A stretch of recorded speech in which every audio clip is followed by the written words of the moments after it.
আসসালামু আলাইকুম বন্ধুরা। আজকে আমি দোকান থেকে আসার পরে একটা ডিম ভাজা করলাম আর ভাত বানাইলাম, গরম গরম ভাত। আর এর যে এক টুকরা পেঁয়াজ নিলাম আর একটা কাঁচামরিচ, দুইটা রসুন, দুই বিচি রসুন নিলাম আর ডাইলগুলো নিলাম। আর এই যে একটা খাবার পরে এটা খাইমু পাইনাপেল জুস। এটা খাইলে পেটের গ্যাস সমস্যা হইলে গ্যাস দূর করে এটাই। তো দেখেন আমি গরম গরম ভাত বানাইলাম। তো এখানে সবগুলোই গরম গরম গরম জিনিস।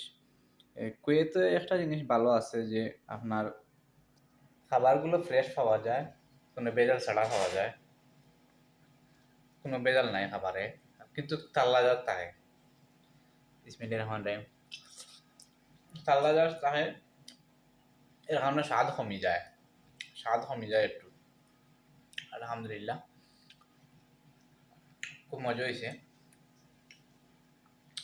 আর ও মাছও খুব মজার মাছ, ভালো করে পাকাইলে ভাল লাগে।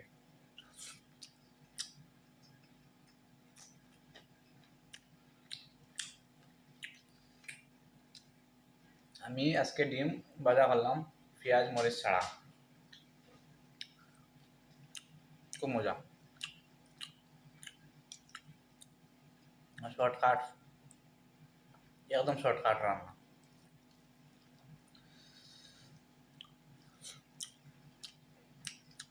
খুব মজা হয়েছে। এই রসুন নিলাম, রসুনটা খাবার বা খাবার লগে রাখলে খুব ভালো, শরীরের লেগে রসুনে বহুত উপকার করে। আমি এর কারণে সবসময় রসুন রাখি, পেঁয়াজ রাখি, একটা কাঁচামরিচ রাখি।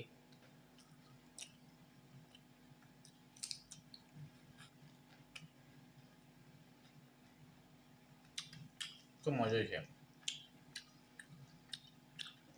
রসুনের গন্ধটা একটু বাজে গন্ধ, কিন্তু শরীরের লাগে উপকার করে।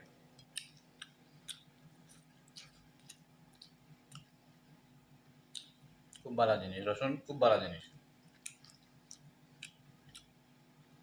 খাসা পেঁয়াজ একটু করে রাখলে তো আরো দিছে। আলহামদুলিল্লাহ,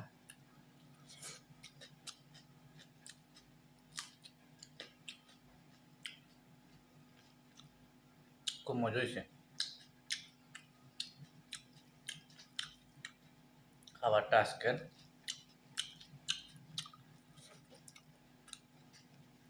ভিডিওটা লম্বা হয়ে যায়, আর আমি এখন খাইতে থাকি, আপনারা ভিডিও দেখতে থাকেন। ভিডিওটা ভালো লাগলে লাইক করবা, কমেন্ট করবা, শেয়ার করে দিবা। আর প্লিজ আমার চ্যানেলটা ফলো করবা। আসসালামু আলাইকুম, সবাই ভালো থাকুক।